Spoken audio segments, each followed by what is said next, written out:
vast interior of Australia, water is the scarcest of all resources.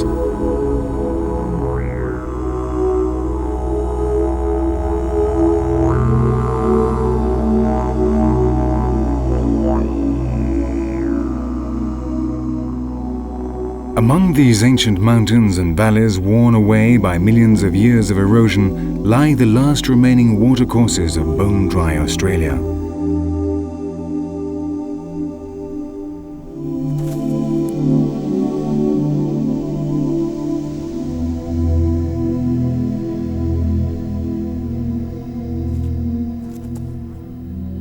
The wallabies of Rothschild Rock seek out the shade of the enormous scars which the weather has gradually opened in the granite masses.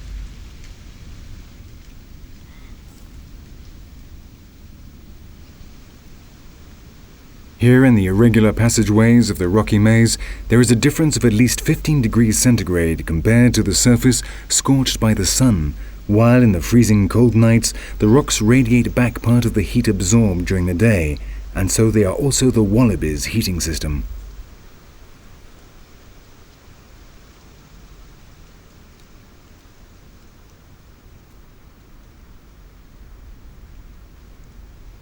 The valleys of the interior, protected by the oldest mountains on Earth, are the final concession of the climate of this new Australia, a continent inhabited by animals increasingly well equipped to cope with heat and drought.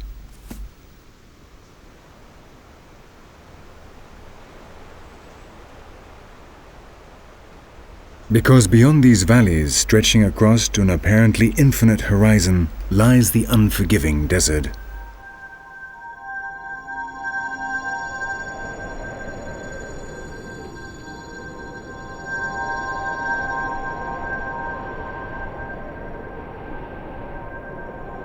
Heat, wind, and sand. Around 3/4 of Australia is now arid desert terrain. Where in the past the prehistoric jungles grew, today the landscape is composed of dunes and rocks scorched and eroded.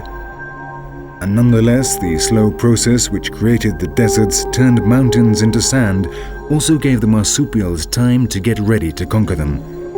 And once more, they managed to find a way.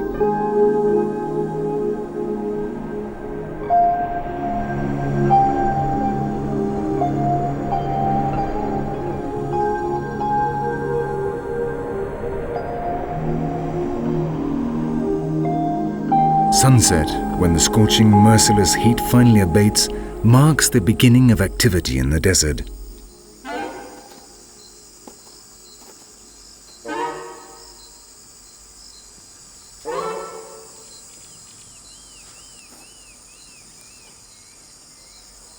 The western barred bandicoots emerge from their lairs in search of small animals. Like them, the insect spiders and other invertebrates once more become active as twilight falls, and the bandicoots take advantage of this.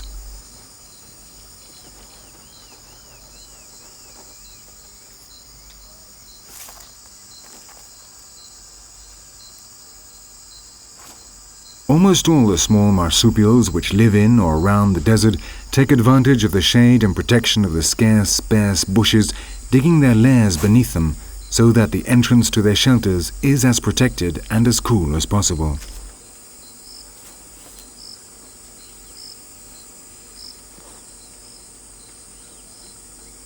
For this reason, they rarely move far from them, and when they feel threatened, they run into the thicket where, hidden among the branches, they are able to reach the entrances to their lairs.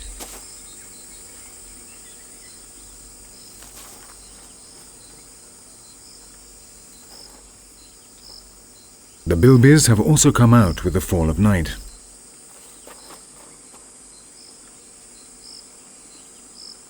Few animals are as strange-looking as these inhabitants of the Australian desert. Their large ears and long snouts are what give them their extremely developed sense of hearing and smell. In the dark of the night and inside the large galleries which the bilbies dig, seeing is not important, and so they are relatively short-sighted animals. It is their sense of smell which enables them to find the larvae, insects, seeds and fungi on which they feed, and their ears are able to detect the arrival of possible enemies, because the inhospitable desert is also home to a number of hunters.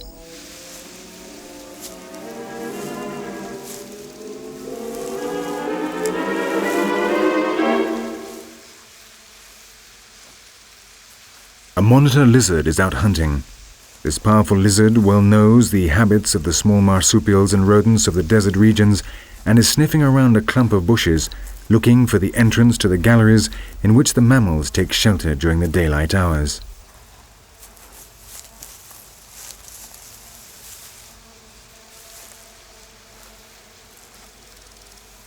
In Australia, there are 20 species of monitor lizards, or goannas as they are known here. They live in almost all the ecosystems of the continent, demonstrating their ability to adapt to all types of the environment. They are, in a way, the final revenge of those enormous dinosaurs which, in remote times, over 100 million years ago, ruled over these lands, now changed beyond all recognition.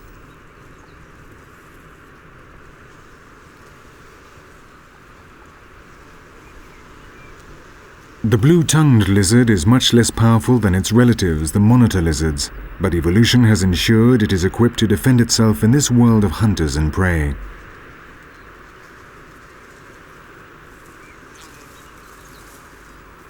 A curious black-shouldered kite approaches and the lizard brings out one of its weapons.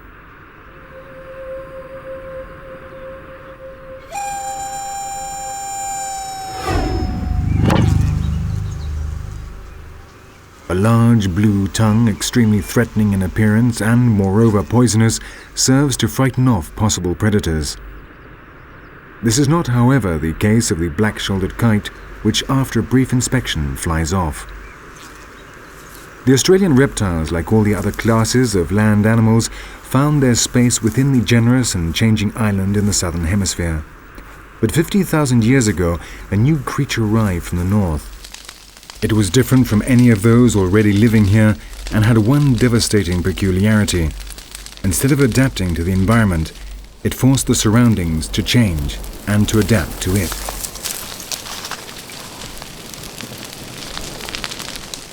The arrival of man brought violent changes. Never before had Australia changed so rapidly and at such a speed that it did not give time for species to adapt. Along with man, other invaders also arrived. At first, with the Aborigines, they came slowly and in small numbers, giving rise to new species which displaced the native ones. This is the case of the dingo and the marsupial wolf. But with the arrival of the white colonists, the influx of aggressive invaders posed a serious threat to the wildlife of Australia. Rats, rabbits, cats and foxes, asses and dromedaries, buffaloes and wild pigs laid bare entire regions.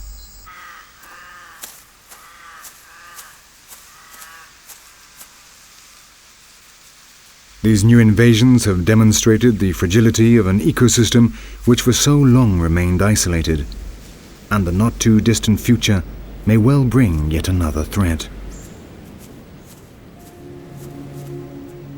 Australia continues on its slow drift northwards at a speed of 6 centimeters a year.